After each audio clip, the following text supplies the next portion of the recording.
Hi, and thanks for logging on to the Daily DVAR Halacha. And here's a brand new halacha for you, and it's for Wednesday, the 4th day of October, 14th day of Tishrei. Can you believe it? That means it's Erev Sukkot.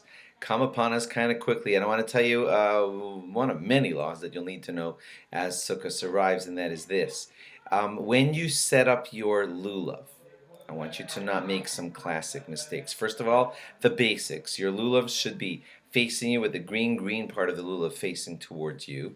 Then you have those two handle things on the sides. In the right side, as it faces you, as you look at it, right here on your right, you're going to have three hadassim. On the left, you're going to have two aravos.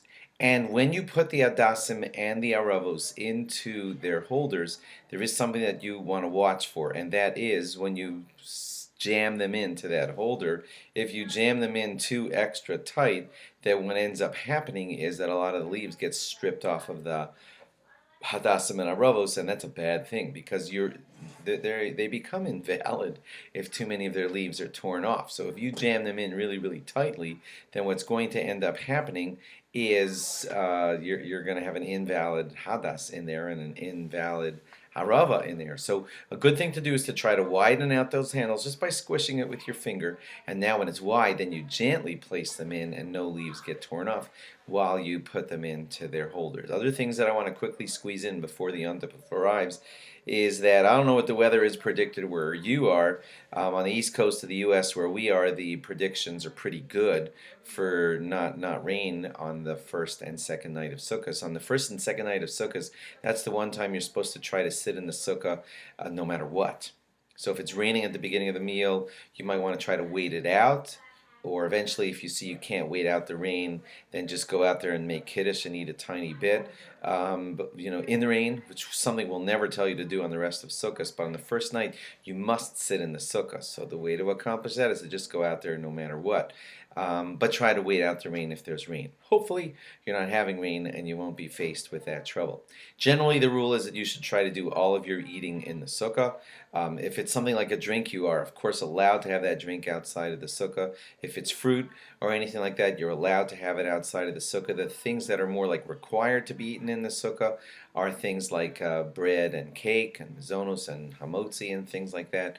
But other foods are allowed to be eaten outside the sukkah. We just try to do the mitzvah inside of the sukkah if possible. Ladies don't have to eat in the sukkah because it's a time-bound positive command and ladies are exempt from those mitzvos. However, ladies like to do the mitzvah because they still fulfill the mitzvah if they go out there.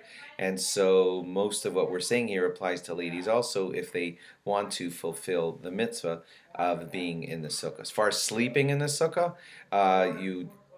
it is a mitzvah to sleep in the sukkah. It's a mitzvah to try to do everything that you do inside of the sukkah. It's just that if it's freezing, you don't have to go out there. If it's incredibly uncomfortable to you, you don't have to go out there. But if you can do it and you're up for it, it's a mitzvah. And it's a wonderful thing to do. Okay, thanks for logging on. And now we won't be giving you a new halacha again until Matzah Shabbos, Saturday night, which will already be the beginning of the second day of Chol HaMoed Sukkah. So have a great Yom Tov, a great Shabbos, and see you then with a brand new halacha, we hope, God willing, after Yom Tov and Shabbos. Oh, and lastly, don't forget Erev Tavshilin, which we've already explained. If you don't know what that is, please ask someone. It's important to do an Erev Tavshilin on Wednesday, right before the 2 days of Yom Tov and the 1 day of Shabbos. Thanks for logging on. Have a great Yom Tov and a great Shabbos. Bye-bye.